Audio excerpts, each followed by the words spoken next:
Continuing with Kenny's story, Kenneth Halbrendt. I don't know if he had the D in his name, his last name.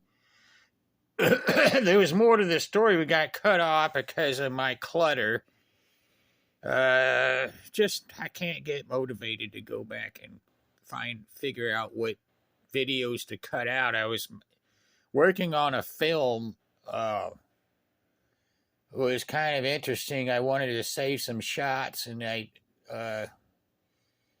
just can't bring myself to go delete enough storage to make room for the new storage. So it's always going to be these 10-minute videos at the max, getting worse. And I go through, and it's just a bunch of it's a big boondoggle, all this internet crap, high tech, getting more and more sophisticated and arcane. But this is about my old friend that died relatively young from alcoholism. Sadly, but there was more stories about him. Okay, so remember, going back to the previous video, he was somebody that Audrey and Kim and some other folks had brought over. They were dopers, but I don't know, a little bit lightweight, maybe. I don't know. I'm not going to judge. I don't know where they found Ken, but Ken wasn't into that. He was just strictly an alcoholic, and he struggled with it, and he fought valiantly. And yeah, like I say, the first time I ever met that guy, he was just in the kitchen, unscrewing a bottle of soda, which was I don't know what. It's just a bottle of soda, and it just blew up in his face, and the bottle cap flew out and severely cut. He was bleeding. It was a serious injury. I just wondered who this dude was. But fast forward, a couple years later, at 201 or 202, a mutual friend said, "Hey, can you guys, you guys want to go up to Mammoth? I don't want to, like, I'm trying to say here that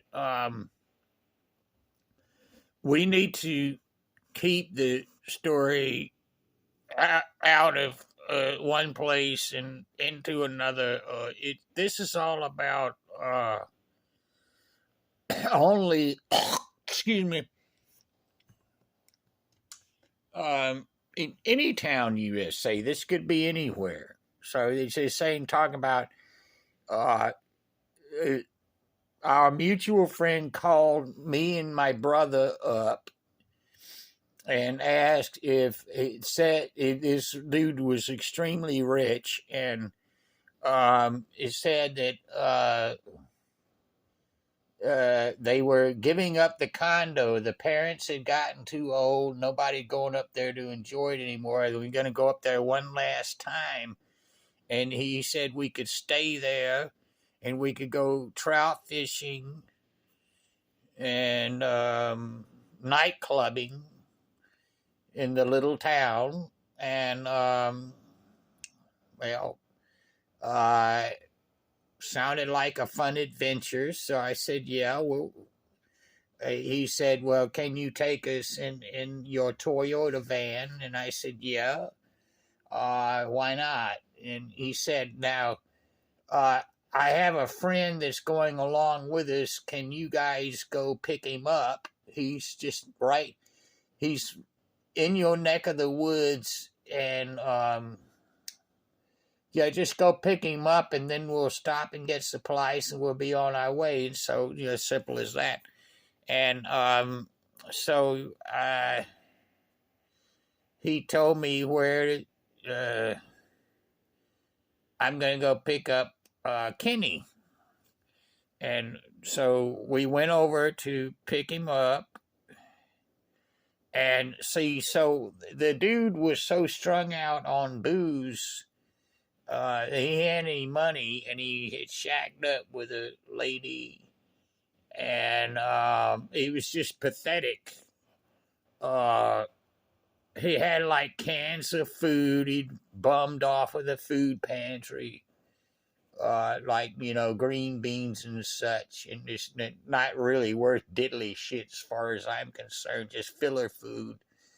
And that's supposed to be his contribution to pay his way to get up there, because the rich dude didn't like to be used. He wanted everybody to pay his way, but I think he had a sinking feeling that Kenny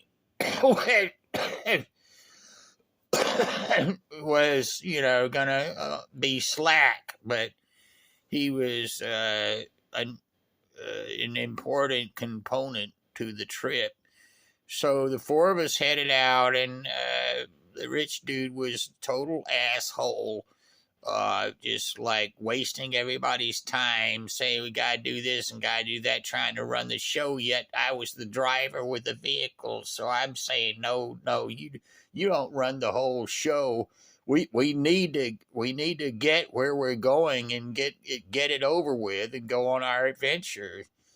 And we compromised, and we got up there, and we were actually able to do some fishing.